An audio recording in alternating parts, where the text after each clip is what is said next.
I was craving a sandwich, and in true Jennifer form, instead of buying one, I was in the kitchen 5 minutes later, whipping up this crunchy Parmesan cheese encrusted sandwich roll. That was the best sandwich I've had in a really long time. Let's get into the bread. Start with a cup of warm water. Keep it under 115 degrees. 1 tablespoon of sugar. I'm using 2 teaspoons of active dry yeast. You can use instant yeast if that's all you have. Whip that together, let it sit for about 5 minutes until you see that foam on the top. Add a 1/4 cup of olive oil, and then start with 2 cups of flour. I'm using bread flour. You can absolutely use all-purpose flour.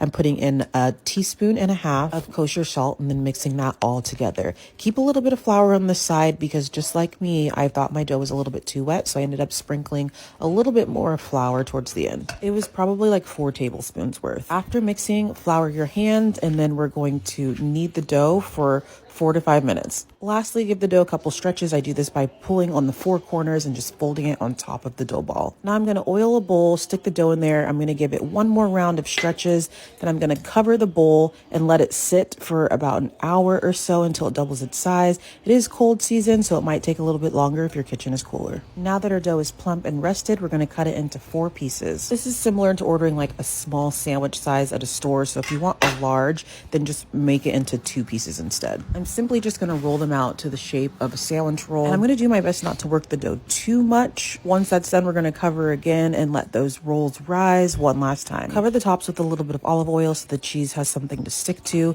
And then in a separate pan, we're going to shake out our freshly grated Parmesan cheese and then cover the top of the cheese with a lot of Italian seasoning. Now take your individual rolls and put them top side down into the cheese, making sure that cheese gets all over the top, and then flip them over, making sure to leave them enough space to expand in the oven. I'm going to put them in the oven at 375 degrees for about 30 minutes. Now, oven temperatures vary, so make sure to check your bread at like 25, 28 minutes. Now it's time to talk about what we put inside the sandwich. Sometimes it amazes me how something so easy can be so delicious. On a chopping board, I'm just going to throw some turkey, some salami, a little bit of sharp cheddar cheese, and a slice of Swiss cheese, and I'm just going to start chopping everything up. You guys, don't be like me. Get a bigger chopping board. This was ridiculous. Throw on some lettuce and any other veggies that you normally put on a sandwich and just keep on chopping. I am just a mayo and Dijon mustard kind of girl, so that's all I'm going to put on top of everything once it's chopped. But if you do something fancier, maybe like some olive oil or salt and pepper, go ahead, do your thing. Get all your toppings together, mix it all together one last time. Get a couple little chops back in the end. Go ahead and slice your fresh baked bread because that's what we do now.